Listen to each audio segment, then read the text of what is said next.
Before you buy a house in North Carolina, please never buy one of these 5 types of houses. But buying a home is so overwhelming. I don't know what to buy. I know you probably feel super frustrated trying to find a great house, but even if these 5 types of houses seem like a really great deal, nope, I wouldn't do it, because you'll get crushed on the first of every month making a payment for a house you hate. Now, before we even begin, why is it so important to be discussing this right now of all times? Well, as prices of everything, prices of real estate, cost of living, everything has gone up, good deals have been harder and harder to find, and now many things that seem like a good deal are most at risk of having really big consequences down the line. Now, when I say big consequences, I'm talking things like cancer cases, lung issues, lead poisoning,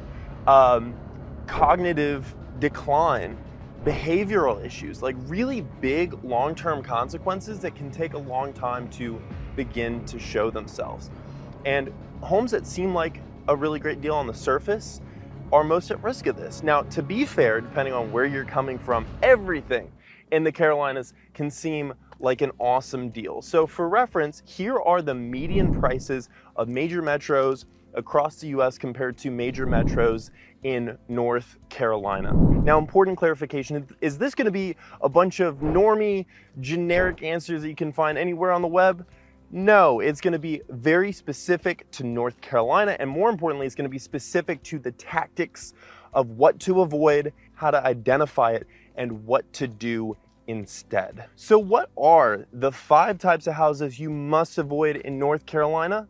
Number 1 is homes that will poison you. One of the most common materials that especially was used before the 1950s is known to cause cognitive damage, behavioral issues, brain damage, all sorts of problems, and it's prevalent in everything, in the paint, in the pipes, everywhere, and that is lead. So one of the things that you gotta make sure that you're avoiding is anything that has materials in it that are lead. So lead-based paint, lead pipes, and even surprisingly, galvanized pipes that may not actually have lead in the pipes. The galvanized coating, when it breaks down, can release lead into the water, so it's something you gotta be very careful of. One of the other ones that most people don't realize too is polybutylene. Polybutylene was very popular in the 60s, 70s, 80s because it was flexible, it was easy to run, and so it was more cost effective on labor for installation, but especially when it's on city water, the chlorine in the water will literally just break down the pipes, and you'll end up getting leaks everywhere. You can completely total your house, and in many cases, homes that still have polybutylene, or we call it poly B or PB pipes, you might hear it referred to, is completely uninsurable in many, many cases. It's not as much of a problem, like it will have a longer lifespan if it's on a well because there's not that chlorine in it, but I still, like personally, I would never buy, and I won't let any of my clients buy anything that's got poly B or PB pipes in them. And that's something, again, that we have to make sure up front we're completely avoiding, because you can't just look at it and tell unless you know exactly what you're looking for. So how do you prevent getting a home that might be poisoning you? Well, a couple of different things. One is absolutely, if the home is older than the mid-90s, get the plumbing inspected by a qualified professional to identify what that plumbing type actually is. In many cases, there's a seller disclosure that your agent can access and review. Also, if your agent does pull the permits for you to make sure something was replumbed properly, just also know most agents are garbage. They're just out for a commission. They don't care about the relationship. They don't care about actually protecting you. And so please, please, please protect yourself by making sure that you're working with an excellent agent that has a great reputation and actually is on your behalf, making sure that you're staying protected, because honestly, most agents are just a waste of time and money. Number 2 is gonna be houses that will burn to the ground. Actually, I'm in the middle of negotiations on a home that is wonderful, because even though it's an older home, everything's brand new in it because it almost completely burned to the ground. The owner, it was his primary residence, even though he's also an investor, he was living there. And while he was living there, the home caught fire because it has something, well, had something called knob and tube wiring. And if you're not familiar with that, it does still exist. It is the oldest form of electrical wiring, and it hasn't really been used since the 40s because houses kept bursting into flames. And so one of the biggest things you have to make sure is not in any home that you're looking at is knob and tube wiring. So while there's some really dangerous types of wire, one of the most dangerous types of wire is undersized wire. So especially on older construction standards, many times, like we just didn't have the same energy consumption on appliances and that sort of thing that we do today. Because think about it, they were just running knob and tube, they were just running around light bulbs, right? That was pretty much it. There wasn't a whole lot more that we were running off of it than light bulbs. And so you gotta be super careful to make sure that everything has been updated or at least supplemented if you're gonna be running any sort of appliances, because many times, even if it's newer wiring, older standards just didn't require the same size of wire, and so it's way more prone to overheating and starting a fire, even if the wire itself is up to current standards. Now, an equally terrifying and honestly more common type of wiring is something called BX wiring. And even describing this, you're gonna be like, that sounds like a terrible idea. And it was, and it is. Knob and tubes, one of the biggest pitfalls is it's not grounded. It's not a grounded wire, so if there's some sort of a short, there's no way to really protect against it. It's so old that it overheats really easily and can cause fires, but BX is even more terrifying because even though it is usually grounded, it is wrapped in a metal sheathing, so it's wires wrapped in a metal sheathing, and the wires inside of that metal sheathing are wrapped with cloth. And so what happens when cloth gets really old? It breaks down. And what happens when live electrical wires lose the insulator between that and metal that then touches the inside of your house, touches your outlets, touches everything?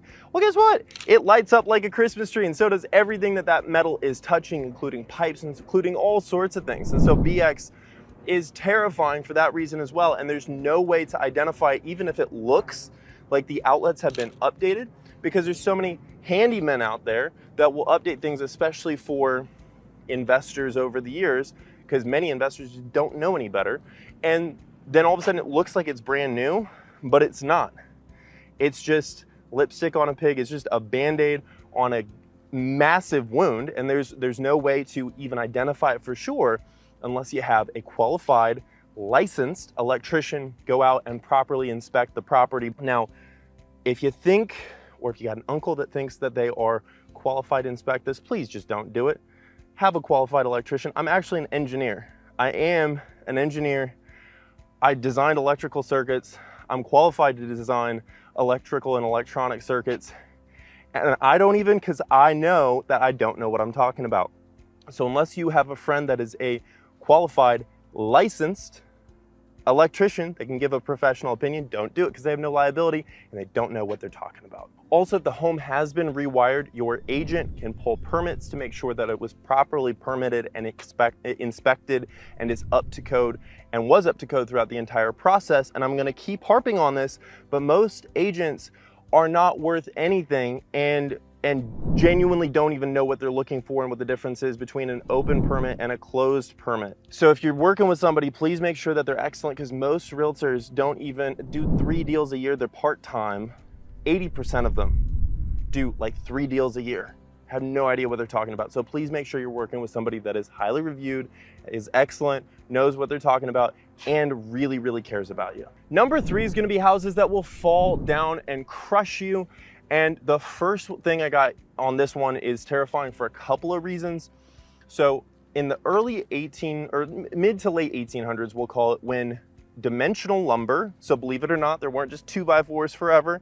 Dimensional lumber was this revolutionary development where it standardized dimensions of lumber, not just trees that they were putting into log cabins, but dimensional lumber when sawmills started to rise in popularity and commonality. But one of the things that you have to remember is every generation, stands on the shoulders of the previous generation.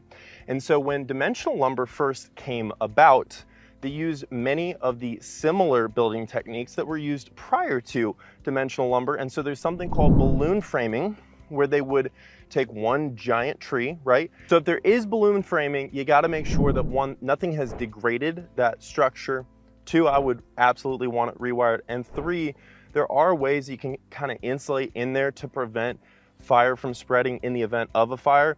And four, the best way to prevent a fire that wipes out your house and maybe puts you and your family at risk and could cause everything to collapse down on you in your sleep, the best way to avoid it, don't buy a house with balloon framing. I know a lot of people say they don't build houses like they used to, and yes, that is correct that they don't. And that leads me to the next point under houses that will collapse on top of you. Nobody knows that prior to 1940s, and especially there were some areas where it's more common before that, but especially North Carolina, prior to 1940, cement was not this standardized thing that everybody had access to. It was not a normal thing.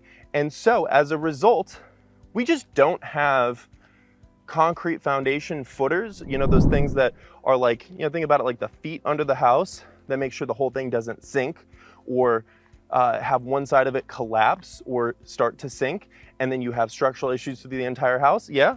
No, they just put it on bricks on top of the dirt. So the entire perimeter wall, if it's on a crawl space, they have a perimeter wall and what's called a pier and beams layout, where it's a bunch of piers with then beams that run between them. Sure, it's brick. Sure, it's real brick. It's structural brick, but it's just sitting on dirt. And I have run into this before. And at the very minimum, you need to do some pretty costly alterations to the structural to make it safe to live. And especially because on those older homes, they oftentimes would have wider spans or distances between the lumber that was supporting on the floor joists. Many times the entire floor feels super bouncy, and even if it is safe, even if it is still safe, personally, it just sketches me out too much, and I would never want to get one of those houses. Now, when it comes to structural, there's a few things I always look for steering clear of. Number one is going to be any sort of large cracks in the foundation. If it's a 1/4 inch wide or bigger, like you can stick a quarter down in it, I would really steer clear of that. Other things would be any sort of settling. If you see tearing of the drywall or tearing of vinyl on the floor, or the tape, especially the tape up in the corners by the ceiling, or the drywall tape between the wall and the ceiling, if you see that tearing, generally that indicates there's some sort of severe settling issue. And personally, and for any of my clients, I would say steer clear. It's not worth it. Now, if you see evidence of any of that and you still want the house for some crazy reason, why? Please don't. It's not worth it. It's just not worth it. But absolutely have it inspected by a structural engineer. And if there were any structural augmentations that took place to help update that structure in the past, make sure that they pulled proper permits, it was inspected by the county, and the work was done properly, because it's going to cause you issues down the line. And two, again, you don't want your house to literally fall down on top of you. No one, no agent, no home inspector, nobody is qualified to inspect the structural soundness and integrity of a structure or home in general, except for a structural engineer. And make sure you get one that is qualified specifically to give an opinion on residential homes. Now, the fifth one is closest to my heart and actually has something to do with where I am right now, but we got to do number 4 first, which is homes that will drain your wallet and ruin your life. Old homes and homes that have a lot of old materials in them can drain your wallet and ruin your life for a few different reasons. So one, lead paint. We already talked about all the health hazards, but to remediate that, it's actually one of the easiest things, and it's nothing compared to some of the things I'm going to touch on here in a second. You can actually paint over it, but it still is there. It may be sealed up, but if you scrape it, if you ding it, if you disturb it, if you cut it, if you do anything that can cause dust, you can end up, again, inhaling lead. That's pretty terrifying. Now, again, I say it's one of the easiest to remediate because you can just seal it up by painting over it. But one that you can't do that with is asbestos. If you disturb asbestos in any way, the fibers will get into the air, you will inhale it, and it can be very, very dangerous to your health. It can give you all sorts of cancer. And to remediate asbestos, it is one of the most expensive and one of the most complicated materials to remediate or remove from a home. In fact, in college, I went to Purdue for engineering. Boiler up. If you're repping black and gold, drop it down in the comments. But in college, my fraternity, the house was super old. It was a beautiful house. They put so much money into the house. And one of the things was a bathroom remodel that, I kid you not, it was a single bathroom. It had, I think, 2 toilets in it and one big, 2-head shower. To remodel that and remediate the asbestos that they found in there, one, there's way more than they thought that there was when they opened it up. And two, it took the entire summer and almost $240,000 worth of work to remediate it and then complete the project. And they had only budgeted $60,000 for this particular project, and it went way over budget by $180,000. So all that to say, it is not worth buying a house that has any sort of asbestos in it. Now, even if some of those old structural standards don't bother you, one of the things that would bother me that is structurally related is any home that's super old is going to be prone, particularly in North Carolina, to having had some sort of pest damage at some point. Maybe not currently, maybe as many years ago, but pests, any sort of wood destroying insect, can completely obliterate the structural integrity of wood members. And so any house that's old, you're going to find at least some sort of either termite or post-boring beetle or some sort of wood destroying insect that had activity at some point, because we're humid here. It's very warm. It's a very insect friendly climate. And so if you leave a giant pile of wood called a house out in the elements for 80 or 100 or over 100 years, guess what? There's going to be some sort of insect activity at some point in a century. Now, even if that doesn't scare you, another thing that you absolutely should be mindful of is something that's near and dear to my heart, because my brother struggled with so many health issues as a result of this, especially when you're looking at older homes. They didn't have plastic sheets for moisture barriers back in the late 1800s, early 1900s. Plastic's a very, very relatively new thing. And so moisture barriers, particularly in any sort of crawl space, is also a very new thing. And so mold issues can be super sneaky, cost my brother a ton of money, headache, and both literally and metaphorically headache, and also made him just feel terrible for years, because there was a very, very sneaky mold issue in my parents' house growing up that they couldn't quite identify. And a lot of it had to do with old moisture that was very difficult to locate, because again, when something's been sitting around for 100 years, it can be kind of sneaky and kind of hard to find. Going along with that too, if it's an old house, there's big old trees that have gotten their roots into the structural, into the foundation, into those sewer lines. And so, you can have a lot of issues that it's hard to see, hard to identify, that can cost you a ton of money down the line. Now, let's say it's not some big project. Let's say it's not a 100-year-old house. Let's say it's just a little bit of paint, a little bit of carpet, super light rehab.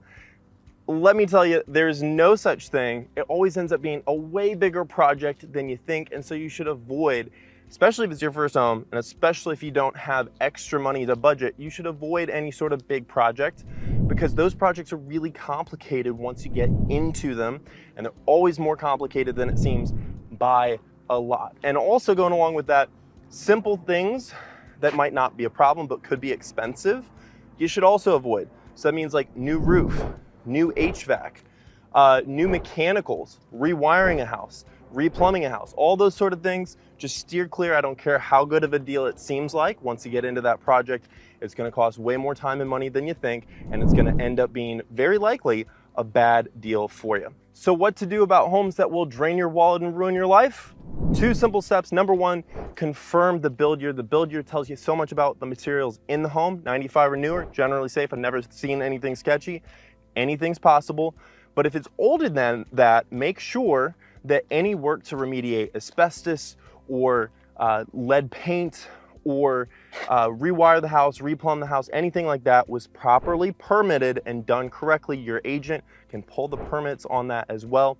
And number two is, no matter what build year it is, have the home professionally inspected by a licensed home inspector who's going to be able to tell you the real of what's really in that home. And anything that doesn't match up with those permit records, then you can dig into and make sure you know exactly what you're getting and that it was correctly done. Now, any home can be a good deal with the right negotiation. Again, don't take on any big projects, but just for reference, on our average client this year, we've been able to get them between $16,000 and $24,000 in seller concessions. So especially if you're taking on any sort of a project, but just for closing costs and that sort of thing in general, make sure you're working with an excellent agent that can negotiate on your behalf and get results. Because again, many agents in this business are just part-timers that are not professionals. I do more in a month than many people will do in their entire careers as real estate agents. Number 5, homes that are a risky gamble. And this one is very personal to me, which is why I'm here actually, because it largely revolves around new construction. If you don't want to buy old, you probably want to buy new, right? Well, not so fast. The number one thing is, when you're buying new, you got to make sure you know what you're buying. Some builders are really sketchy about inspections, particularly pre-drywall inspections. And so you want to make sure if you're buying something, if you're spending $500,000 or more on a new home, that you know exactly what you're getting. And so general home inspections, as well as a secondary pre-drywall. So before the drywall goes up, you know all the mechanicals, everything that's inside of that, you make sure it all conforms to code and is best practice. If there are builders that make it really hard for you to know exactly what's going inside those walls, I would run. There's 2 particular builders in the region here where I operate in North Carolina that are terrible for a variety of different reasons, but one has, and I know this because I actually, one of my past clients was a GM for a plumbing company, and he said that the number one source of their plumbing calls were leaks in homes that, you guessed it, were built by this one particular builder. The other is, there's one other separate particular builder that has so many structural issues. You'll see it on probably 1 in 5 of their homes 2-3 years after they're built. And it's not bad enough for it to be covered by warranty, but it will be as soon as it's out of the warranty period. And those 2 builders are not going to be disclosed in this video because I don't want to get the balls sued off of me. So I'm not going to say it in this video. But any client that has worked with me knows exactly who I am talking about, because I'm not going to let you buy something that's not going to be a great home for as many years to come as you like. Now, there are some builders that might have a little bit better quality, but they also don't care about their homeowners because they will sell to investors. They'll sell as much as 30 or 40% of a neighborhood to investors, and then it's all people that are renting and just don't care about their home as much as you do because they didn't spend $500,000 on a big, beautiful, brand new home like you did, right? And so it absolutely tanks your property values. But the biggest effect that it has on property values isn't what you might think. It's not actually the fact that it's a large renters population in that neighborhood. It's actually that many times these builders will sell at a discount to investors. And so as soon as they get out of whatever their non-sale clause says, usually it's like 2 years or so, 2-3 years, they will all dump their houses at the same time. It tanks your property values in the neighborhood, and it can take years, sometimes decades, to recover from this sneaky tactic that I've seen so many builders do just to move a few more homes to make up, falling a little bit short of their quarterly numbers. But probably the biggest thing that nobody talks about you need to know when it comes to new construction is not all areas are created equal. The building codes can vary even within the county by different municipalities and different cities. And so one of my favorite ones, just as an example, is Mount Holly. It's in Gaston County, and it's because, at least right now, they're requiring many different communities to be building with hardy plank or stone or some sort of really nice exterior. And you go west anywhere in Gastonia, just a little bit west in Gaston County, and there's not that requirement. And so just from an area perspective, some of the materials and requirements that are going into Mount Holly, Monroe's another one, and many other areas around different regions are just significantly better than the norm that you would find for the same price other places. So what can you do to make sure that you're getting a great new construction home? There's a few different specific things, one of which I've never shared anywhere in any video before, and it's probably the best golden nugget in this entire video. So the first thing I already mentioned is get a pre-drywall and a regular home inspection prior to close. Make sure that you verify and that your agent verifies all those items got crossed off before you sign on the dotted line. The home is yours, because in many cases, builders are not obligated to actually fix anything once you sign, so make sure all those items get crossed out. And two, and this is the big one, is go to the community Facebook group, or if the community is new, go to another one of the closed out communities that is 3 or 4 years old by the same builder in the same area, and see what the homeowners are saying in that next door, that community Facebook group about their homes and about the community. And you can get a better sense for what's really going on when you sign on the dotted line and live there for a few years. But probably the biggest mistake that I see people make in the new construction purchase process is trusting the sales agent who works for the builder, who's all smiles, to prioritize and represent their interests instead of trying to keep their job. It's kind of like walking on a tightrope across the Grand Canyon without a safety net. You can try it, but it probably won't end too well. Now, there's only one thing you remember from this entire video. Don't set your expectations too high on the wrong things. If you get the great home, it's not going to be the biggest, the prettiest, the coolest, the most insane house, but it will be the most peaceful, because it won't become a burden. Don't be scared. I want you to succeed. I'm rooting for you. If you buy the wrong house, it can crush you. I saw that happen to my parents growing up. I don't want that to happen to you. But if you buy the right home, it can be a blessing for the rest of your life. And if you're looking to work with an excellent realtor anywhere in North Carolina or South Carolina, my team and I would be thrilled to work with you. We don't tell you what to do. We don't try to make a decision for you. We advise and consult every step of the way and give you the information and the tools necessary to make a great decision. And if you're not quite sold on the Carolinas quite yet, you want all the dirt on North Carolina, go ahead and check out this video next.